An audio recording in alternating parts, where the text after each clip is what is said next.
Hello my dear students, good evening to all of you and welcome to my YouTube channel Mukherjee Study Center. আজকে যে বিশেষ বিষয়টি নিয়ে তোমাদের সামনে আমি উপস্থিত হয়েছি সেটি হলো what is difference between phrase and clause.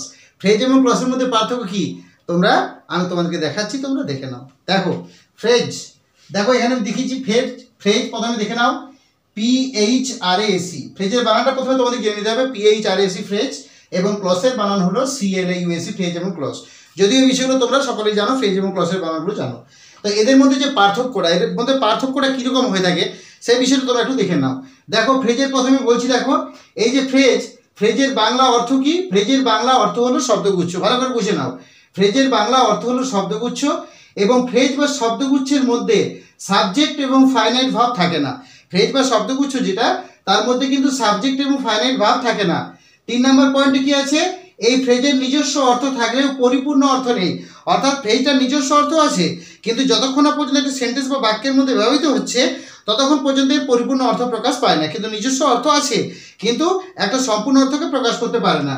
আচ্ছা, এরপরে কি বলছে দেখো, একে কি বলা হয়? আ গ্রুপ অফ ওয়ার্ডস। অর্থাৎ কয়েকটা শব্দ নিয়ে ফ্রেজ গঠিত হয়। একটা ওয়ার্ড নিয়ে ফ্রেজ গঠিত হতে পারে, but A group of words অর্থাৎ একটা শব্দ অর্থাৎ ওয়ার্ড অথবা আ গ্রুপ অফ ওয়ার্ডস নিয়ে ফ্রেজ গঠিত হয়। বাক্যে একাধিক ফ্রেজ ব্যবহার করা যায়। একটি সেন্টেন্স বা বাক্যের মধ্যে কিন্তু একাধিক ফ্রেজ অর্থাৎ একটার অধিক ফ্রেজও কিন্তু বাক্যের মধ্যে ব্যবহার করা যায়, এতে কোনো অসুবিধে নেই।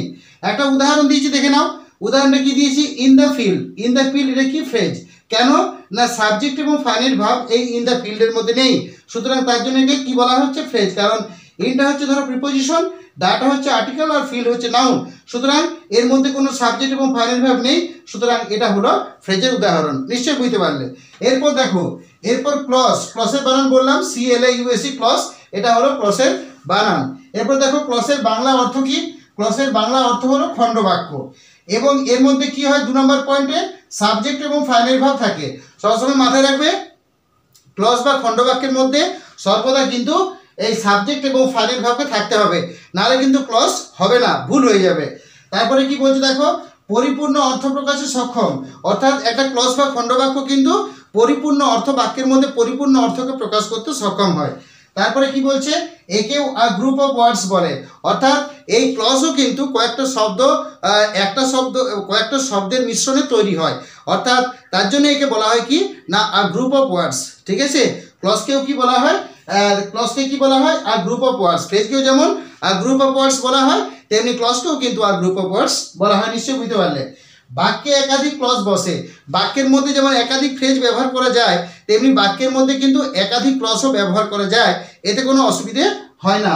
উদাহরণ দেখে নাও, দ্য বয় ইজ ক্রাইং। বালকটি কাঁদছে।